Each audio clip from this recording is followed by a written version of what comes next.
आज आमे पुणी एक गभीर आलोचना नहीं आसीछु। नमस्कार। आज आमे देखिबा ओडिशा सरकारंकर 2025-26 आर्थिक वर्ष पाई जो नुआ बजेट आसीछि से विषय रे। हाँ, ए बजेट बहुत बड़। आम पाखरे सरकारी तथ्य, बजेट भाषण आउ अन्यान्य दलील सबु अछि। आमे चेष्टा करिबा एहाकू सरल भावरे बुझिबा पाई। केउ क्षेत्र को गुरुत्व दिया जाइछि, केउठी पैसा खर्च हबो आउ एहार प्रभाव कोन होई पारे। आज्ञा खाली आकलन नुहे, माने एहा पछर योजना कोन, सरकार कोन भाबुछंती ओडिशार भविष्यत पई सेटा देखिबा।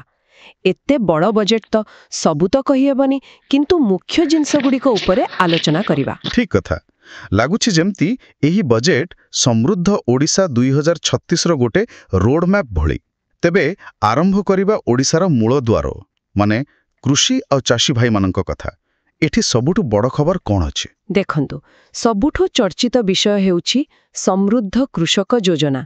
एहाकू आहुरी बढ़ा जाइछि आउ एथि पई बेश अधिक पैसा भी रखा जाइछि। हाँ, से जो धान क्विंटल पिछा 3100 रुपए देवा कथा थिला सेटा? आज्ञा सेटा एमएसपी तो जहा अछि ता उपरे आउ अधिक इनपुट सहायता दे 3100 करिबा कथा। एटा गोटे बड़ प्रतिश्रुति थिला। तो एहाकू पूरण करिबा पई 2025-26 पई 6000 कोटी टंका रखा जाइछि। 6000 कोटी? बापरे, एटा तो बहुत बड़ परिमाण। माने सरकार सतरे चाषी को आय बढ़ाइबाकू चाहूचंती। हाँ, लागुछि त सेमती। आउ एहा सहित जो केंद्र सरकारଙ୍କର पीएम किसान योजना अछि आउ राज्यर निजर योजना, से सबु मिसी चाषीଙ୍କ पाखकू सीधा पैसा जीव। एथि पई भी प्राय 2020 कोटी अछि। जो चाषी माने बाकी रही जाइछंती तांकू भी जोड़िबा पई स्पेशल ड्राइव करा जीव कुहा जाउछि। अच्छा, केवल धान ना आउ किछि फसल कथा भी अछि? ना खाली धान नुहे, फसल विविधकरण माने अलगा अलगा फसल करिबा उपरे भी बहुत जोर दिया जाउछि। विशेष करी मिलेट, जहाकू आमे मांडिया कहूछि, सेथि पई श्री अन्न अभियान को सबु 30 जिल्ला को निया जिवो। हाँ, मिलेट्स तो एबे बहुत चलीछि। आज्ञा आउ मिलेट पई जो एमएसपी अछि ता उपरे क्वाडे आउ 210 प्रति क्विंटल दिया जिवो, माने मोट 4500 हेबो। एथिपाई 600 कोटी अलगा रखा जाइछि। डाली, तैलबीज, पनीपरिबा चाष पई भी प्रोत्साहन अछि। भलो कथा। आउ फसल अमल परे जो साहित्य रखिबारे असुविधा हुए, माने शीतल भंडार समस्या। हाँ, सेटा बड़ समस्या। बहुत शीतल भंडार अचल होई पड़िछि। तो गोटे नुआ नीति अणा जाइछि। एथिरे जिए नुआ करिबो बा पुराना को चालू करिबो ताकू सरकार सब्सिडी देबे, बिजुली बिल रे रिहाती देबे। आगामी 5 वर्षरे एथिपाई 252 कोटी खर्च हेबो। देखा जाऊ केते काम करूछि। ठीक। कृषि पर तो निश्चय जलसेचन कथा आसीबो। सेठी कोन अछि? जलसेचन रे भी बहुत बड़ लक्ष्य रखा जाइछि। 2029-30 सुद्धा आहुरी 15 लाख हेक्टर जमी को पानी मडाइबा कथा कुहा जाउछि। 15 लाख हेक्टर? बहुत बेसी। हाँ, सेथिपाई जल संपद विभागर बजेट पाखापाखी 12% बढ़ी 14,895 कोटी होईछि। एते जमी को पानी देवा पाई केमितिका प्रकल्प हेबो? बड़ ड्याल ना आउ किछि? दुई प्रकारर, जेमिति निम्न सुकतेल, कानोपुर भଳି बड़ प्रकल्प चालिछि, सेगुलिको तो रहिबो। किंतु उठा जलसेचन माने लिफ्ट इरिगेशन उपरे बहुत फोकस अछि। पार्वतीगिरी मेगा लिफ्ट योजनार द्वितीय पर्याय आरंभ हेबो। अच्छा, मेगा लिफ्ट? हाँ, एथिरे आगामी 5 वर्षरे 10,000 कोटी अधिक लागिबो। केवल एई वर्ष पई 1318 कोटी दिया जाइछि। आउ गोटे बड़ काम हेउछि हीराकुद केनाल सिस्टम रो मरामती आउ नवीकरण। सेथि पई 850 कोटी रहिछि। वाह, ए सब हेले तो चाष पई बहुत सुविधा हेबो। आउ कृषि सह जोड़ी होई रहितिबा माछ चाष, पशुपालन से सब पई किछि अछि? हाँ, सेठी भी बड़ बड़ लक्ष्य। 2036 सुद्धा माछ उत्पादन को प्राय 3 गुण करिबा, समुद्र माछ रप्तानी को 25,000 कोटी रे पहुंचाइबा, एमिति सबु। सतरे एते सबु? आज्ञा एथिपाई मुख्यमंत्री मत्स्यजीवी कल्याण योजना MMKY पाई 235 कोटी आउ पीएम मत्स्य संपद योजना PMMSY पाई 245 कोटी रहिछि। ଦୁଗ୍ଧ ଉତ୍ପାଦନ ପାଇଁ ମୁଖ୍ୟମନ୍ତ୍ରୀ କାମଧେନୁ ଯୋଜନାରେ 146 କୋଟି ଅଛି। ଆଚ୍ଛା। ଆଉ ସମବାୟ ବିଭାଗ ମାନେ କୋଅପରେଟିଭ ସେମାନେ ତ ଚାଷୀଙ୍କୁ ଋଣ ଦିଅନ୍ତି। ହଁ, ସେଠି ଗୋଟେ ବଡ଼ ପରିବର୍ତ୍ତନ ହେଉଛି କିଷାନ କ୍ରେଡିଟ୍ କାର୍ଡ କେସିସିର ଲିମିଟ୍ 3 ଲକ୍ଷରୁ 5 ଲକ୍ଷକୁ ବଢ଼ାଯିବ। ଆଉ ଫସଲ ଋଣ ଉପରେ ଯେଉଁ ସୁଧ ରିହାତି ମିଳୁଛି ସେଥିପାଇଁ 910 କୋଟି ରଖାଯାଇଛି। 1 ଲକ୍ଷ ଯାଏ ତ ବିଲକୁଲ ସୁଧ ନାହିଁ। ତେବେ କୃଷି ଆଉ ଆନୁଷଙ୍ଗିକ କ୍ଷେତ୍ର ପାଇଁ ଗୋଟେ ପୁରା ପ୍ୟାକେଜ ଭଳି ଲାଗୁଛି। ଆୟ ବଢ଼ାଇବା, ଅଲଗା ଫସଲ କରିବା, ପାଣି ଦେବା, ମାଛ ଗାଈ ପାଳନ ଆଉ ଋଣ ସୁବିଧା। ଭଲ। ଏବେ ଆସନ୍ତୁ ଆଗକୁ ଯିବା। ସମୃଦ୍ଧି ବୋଲି ଗୋଟେ ଭାଗ ଅଛି ବଜେଟରେ। ଏଥିରେ କ'ଣ ଅଛି? ମାନେ ଅଭିବୃଦ୍ଧି, ନିଯୁକ୍ତି, ଭିତ୍ତିଭୂମି। ହଁ, ଏଇ ସେକ୍ସନରେ ମୁଖ୍ୟତଃ ବଡ଼ ବଡ଼ ପ୍ରକଳ୍ପ ବିଶେଷ କରି ଭିତ୍ତିଭୂମି ଉପରେ ଜୋର ଦିଆଯାଇଛି। ଭାରତ ସରକାରଙ୍କଠୁ ଯେଉଁ 50 ବର୍ଷିଆ ବିନା ସୁଧର ଋଣ ମିଳିଛି ସେଥିରୁ 7,000 କୋଟି ଏଇ କାମରେ ଲାଗିବ। 7,000 କୋଟି? ସେଥିରେ କ'ଣ ହବ? ମୁଖ୍ୟତଃ ସଡ଼କ ପଥ। ଏଠି ଖାଲି ସାଧାରଣ ରାସ୍ତା କଥା ନୁହେଁ, ବଡ଼ ବଡ଼ ଏକ୍ସପ୍ରେସୱେ ଆଉ କରିଡର କଥା କୁହାଯାଉଛି। ଯେମିତି ଅଟଳ ଏକ୍ସପ୍ରେସୱେ ଯାହା ମୋଟୁରୁ ତିରିଙ୍ଗ ଯାଏ ହେବ। ଓହୋ, ଅଟଳ ଏକ୍ସପ୍ରେସୱେ।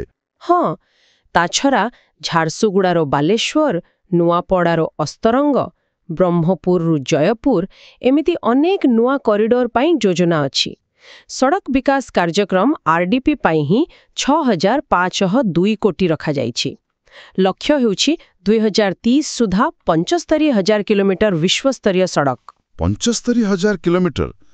ବାବରେ, ଏତେ ରାସ୍ତା! ଏଇଟା ତ ପୁରା ଓଡ଼ିଶାର ଚେହେରା ବଦଳି ଦେବା ଲାଗୁଛି।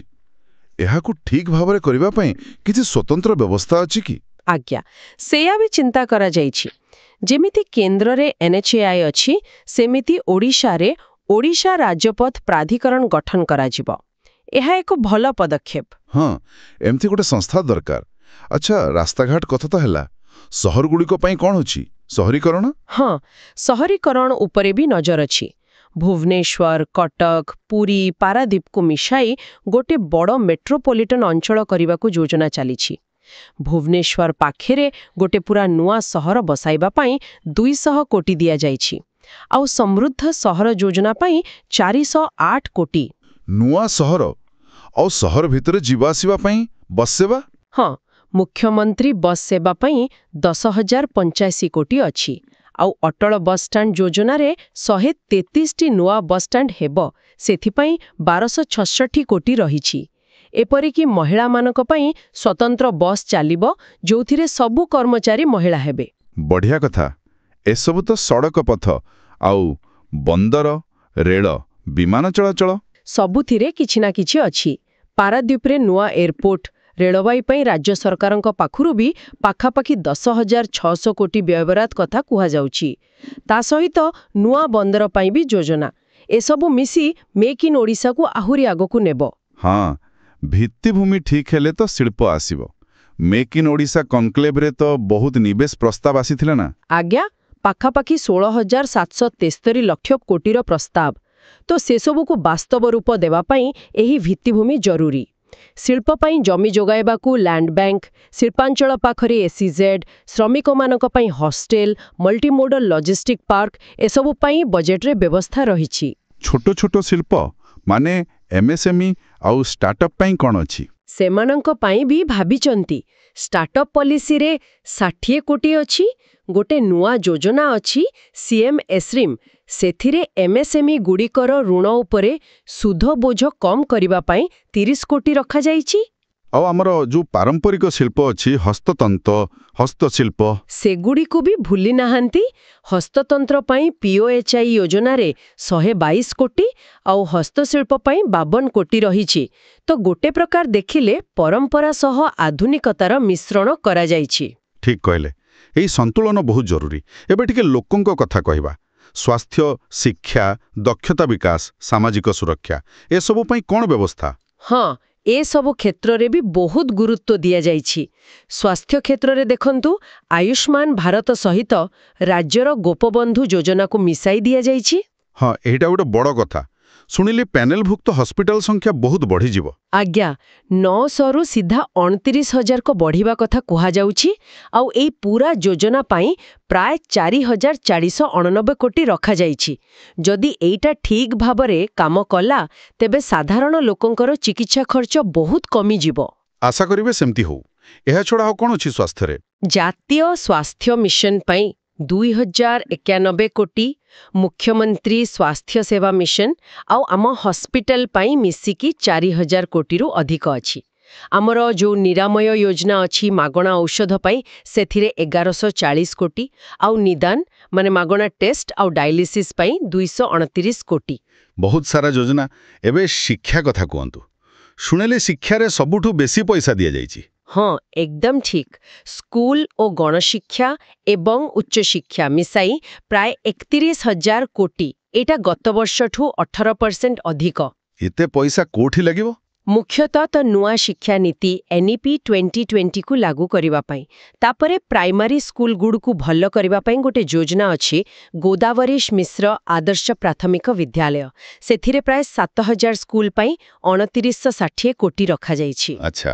ଆଉ ଗୋଟେ ବଡ଼ କଥା, ମଧ୍ୟାହ୍ନ ଭୋଜନ ଏବେ ନବମ ଆଉ ଦଶମ ପିଲାଙ୍କୁ ବି ମିଳିବ। ପୁରୁଣା ସ୍କୁଲଗୁଡ଼ିକୁ ବି ମରାମତି କରାଯିବ। ଉଚ୍ଚଶିକ୍ଷା ଆଉ ସ୍କିଲ୍ ଡେଭଲପମେଣ୍ଟ, ସେଠି କିଛି ନୂଆ ଅଛି? ଇଚ୍ଛା ଶିକ୍ଷାରେ 4ଟା ୟୁନିଭର୍ସିଟିକୁ ମେରୁ ମାନେ multidisciplinary education and research university କରିବାକୁ ଲକ୍ଷ୍ୟ ଅଛି। ଆଉ ଗୋଦାବରୀଶ ବିଦ୍ୟାର୍ଥୀ ପ୍ରୋତ୍ସାହନ ଯୋଜନା ବୋଲି ଗୋଟେ ନୂଆ ସ୍କିମ୍ରେ 15,000 ମେଧାବୀ +2 ପିଲାଙ୍କୁ ବର୍ଷକୁ 30,000 ଟଙ୍କା ଲେଖାଏଁ ମିଳିବ। ସ୍କିଲ୍ରେ ତ NU ଓଡ଼ିଶା ଆଉ ଭୁବନେଶ୍ୱର ବିଶ୍ୱ ଦକ୍ଷତା କେନ୍ଦ୍ର ଉପରେ ବେଶ୍ ଜୋର ଅଛି। ଭଲ। ସ୍ୱାସ୍ଥ୍ୟ ଶିକ୍ଷା ପରେ ସାମାଜିକ ସୁରକ୍ଷା, ବୁଢ଼ାବୁଢ଼ୀ ଦିବ୍ୟାଙ୍ଗଙ୍କ ପାଇଁ ପେନ୍ସନ କଥା କ'ଣ ହେଲା? ହଁ, ସେଠି ବଡ଼ ଘୋଷଣା ଅଛି। ଯେଉଁମାନଙ୍କର ବୟସ 80 ବର୍ଷରୁ ଅଧିକ କିମ୍ବା ଯେଉଁମାନେ 80%ରୁ ଅଧିକା ଦିବ୍ୟାଙ୍ଗ, ସେମାନଙ୍କ ମାସିକ ପେନ୍ସନ 3,500 ଟଙ୍କାକୁ ବଢ଼ାଇ ଦିଆଯାଇଛି। ଜାନୁଆରୀ 2025ରୁ ଏହା ଲାଗୁ ହେବ। ପୁରା ସାମାଜିକ ସୁରକ୍ଷା ବିଭାଗ ପାଇଁ 9,121 କୋଟି ରଖାଯାଇଛି। ବା, 3,500 ଟଙ୍କା। ଏଇଟା ବହୁତ ବଡ଼ ସହାୟତା ହେବ। ଆଉ ଘରଦ୍ୱାର ପାଇଁ, ଗରିବ ଲୋକଙ୍କ ପାଇଁ ଘର? ହଁ, ସେଥିପାଇଁ ବି ବହୁତ ବଡ଼ ଆକଳନ ଅଛି। PMA ଗ୍ରାମୀଣରେ 5 ଲକ୍ଷ ପକ୍କା ଘର ତିଆରି ପାଇଁ 4,500 କୋଟି ଟଙ୍କା। ଆଉ ରାଜ୍ୟ ସରକାରଙ୍କ ନିଜର ଗୋଟେ ଯୋଜନା ଅଛି, ଅନ୍ତ୍ୟୋଦୟ ଗୃହ ଯୋଜନା। ସେଥିରେ ଏବର୍ଷ 75,000 ଘର ପାଇଁ 2,603 କୋଟି ରଖାଯାଇଛି। ତାରମାନେ ଘର ତିଆରି କାମ ବି ଜୋରସୋରରେ ଚାଲିବ। ଏବେ ଆସନ୍ତୁ ସେଇ ଯୋଜନା ବିଷୟରେ କଥା ହେବା ଯାହାକୁ ନେଇ ସବୁଠୁ ବେଶୀ ଚର୍ଚ୍ଚା ହେଉଛି, ସୁଭଦ୍ରା ଯୋଜନା। ଏଇଟା କ'ଣ ଆଉ ଏଥିପାଇଁ କେତେ ପଇସା ରଖାଯାଇଛି? ହଁ, ସୁଭଦ୍ରା ଯୋଜନା। ଏଇଟା ନିଶ୍ଚୟ ଏ ବଜେଟର ସବୁଠୁ ବଡ଼ ଆକର୍ଷଣ। କୁହାଯାଉଛି ଯୋଗ୍ୟ ମହିଳାମାନଙ୍କୁ 5 ବର୍ଷ ଭିତରେ 5,00,000 ଟଙ୍କା ମିଳିବ। 50,000 ଟଙ୍କା? ଆଜ୍ଞା। ଆଉ କେବଳ ଏଇ ବର୍ଷ ମାନେ 2025-26 ପାଇଁ ଏହି ଗୋଟିଏ ଯୋଜନା ପାଇଁ 10,145 କୋଟି ଟଙ୍କା ରଖାଯାଇଛି। 10,000 କୋଟିରୁ ଅଧିକ କେବଳ ଗୋଟିଏ ଯୋଜନା ପାଇଁ? ଏତେ ପଇସା! ଏଇଟା ତ ଓଡ଼ିଶା ଇତିହାସର ସବୁଠୁ ବଡ଼ ମହିଳା କେନ୍ଦ୍ରିତ ଯୋଜନା ହେବ ନା? ହଁ, ନିଶ୍ଚୟ।